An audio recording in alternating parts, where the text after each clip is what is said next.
Hi, I'm Austin Wintory, and this is another Magic Moments.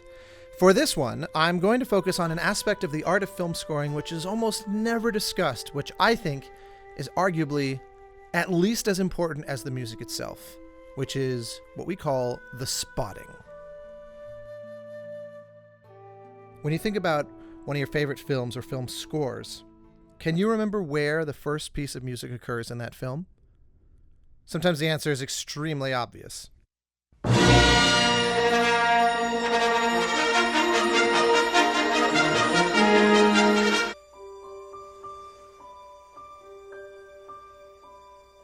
Let me tell you of the days of high adventure.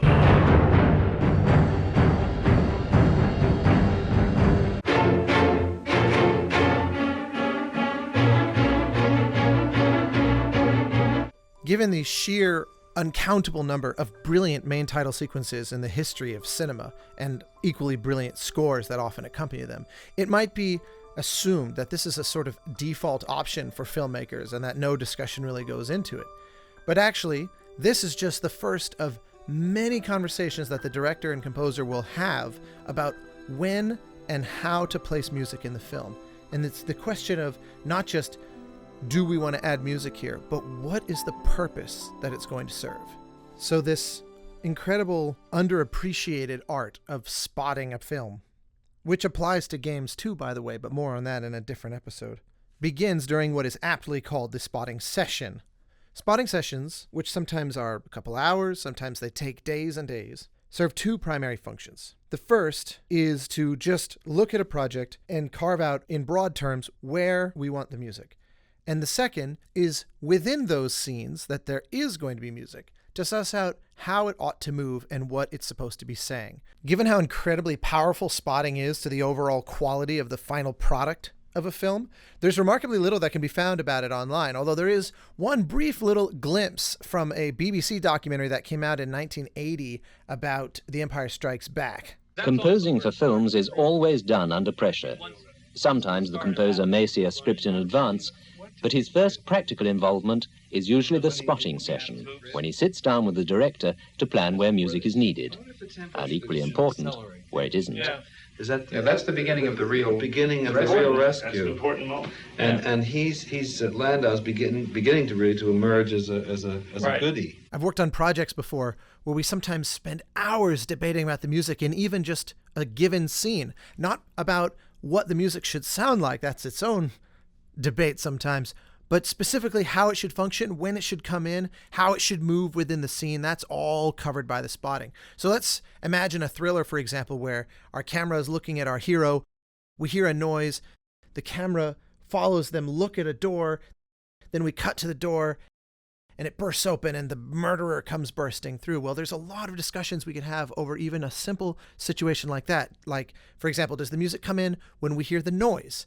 Does the music come in when we see the reaction of the hero looking towards the door? Or do we wait till the camera cuts to the door? Or do we wait till the door then opens and someone comes bursting through, et cetera, et cetera, et cetera? Well, sometimes there's no obvious or easy answer to these things because it's just a different film in scenario A versus scenario B. It's not intrinsically better. At least we can't tell which one is better. It comes down to the subjective choice of just, I guess we're going to make film B. Here's a simple demonstration of what I mean by the power of spotting, not just in deciding where music should go, but in precisely what it ought to do. Let's take a look at Tim Burton's iconic Batman from 1989. Early on in the film, Jack Napier, the soon-to-be Joker, gets involved in a shootout between the cops in which Batman plays an intervening role. There's a moment where we see one of the goons taking some shots and then running down a hallway only to be ambushed by Batman. Imagine if Elfman had used that moment to showcase his theme.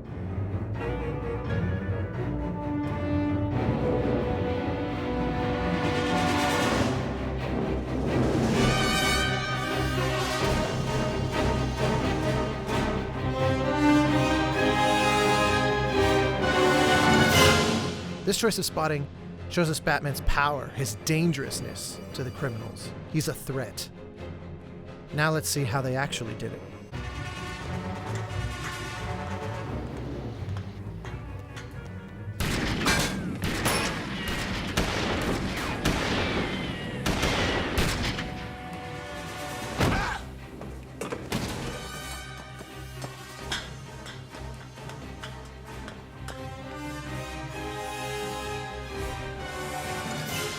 Instead, we see Batman skulks in the shadows. He's a predator. He's a stalker. He hunts the bad guys, showcasing the theme at a moment of mystery instead of a moment of violent action says a lot about what they think we ought to think about Batman.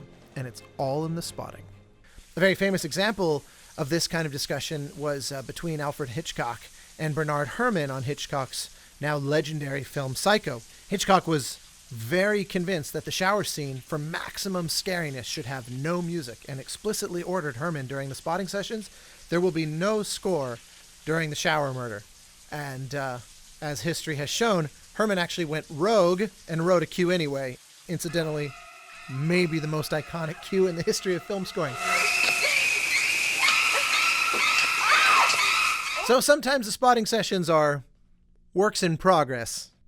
So forgiving that rather lengthy preamble, today I want to talk about a film that for me is among my favorites of all time, and not just because I think its score is so magnificent and the film so deeply touching, but because its spotting represents maybe the best spotting I've ever seen in a film. And that's Robert Zemeckis' Cast Away, scored by Alan Silvestri.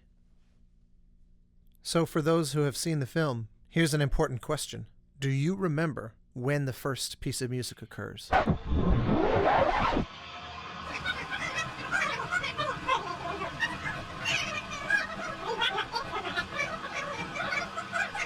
Here, all the way at about an hour and 37 minutes into the film, is the first cue, and it's simply a whisper-quiet, small ensemble of muted strings.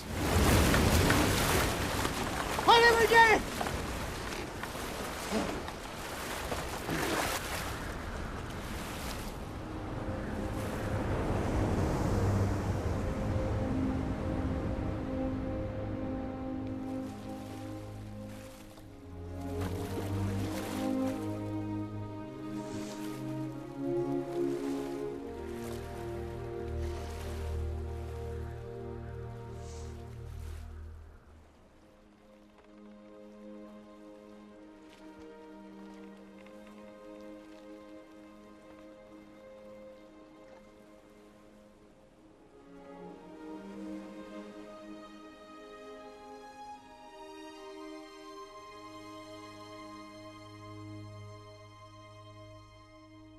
One of the central reasons why I love the spotting of this film so much is that it makes the music integrally tied with the expression of the film itself. This film is about posing questions more than it is offering answers.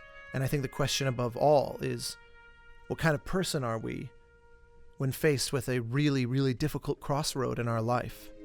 There's a million different things that this film could have been about, and spotting it differently would have brought those out. It could have been a film about surviving punishing loneliness, or man over nature, or the triumph of sheer willpower.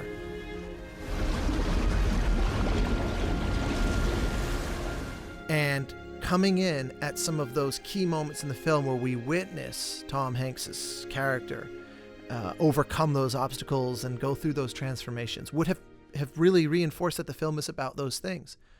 But they're not. The film opens with the shot of a crossroad. It ends with the shot of a crossroad.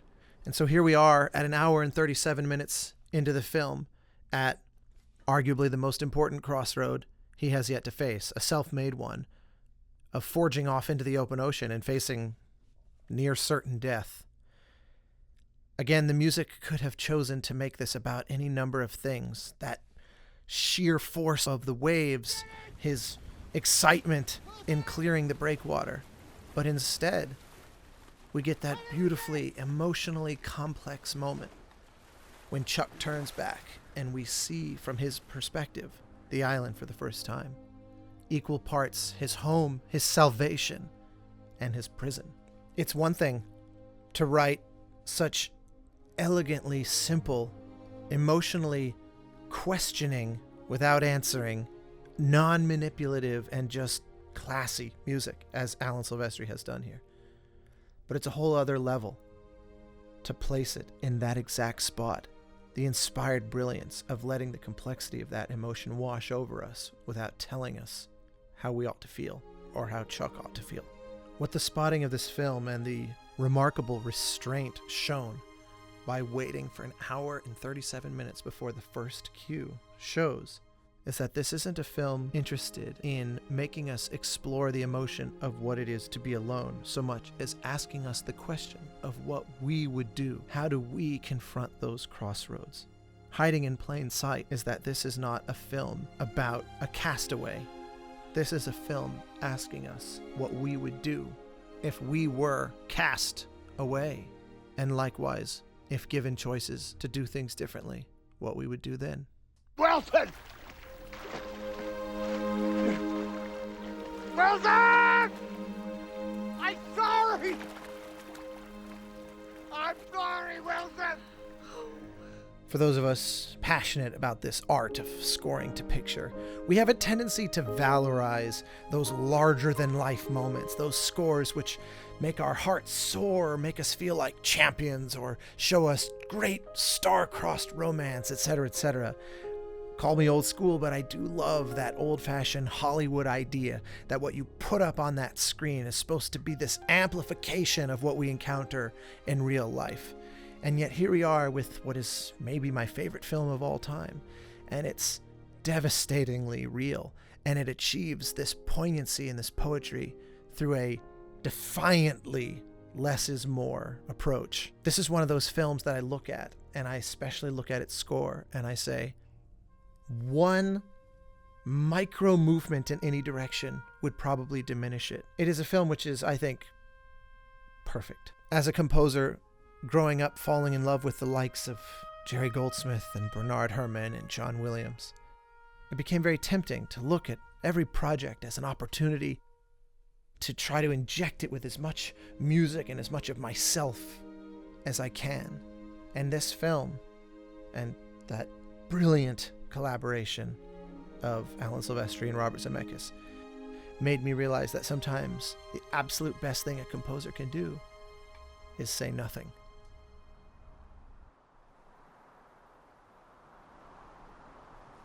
I'm Austin Wintory. This has been another of my magic moments. I got a lot more of these in my mind I hope to make soon, so hopefully we'll see you soon.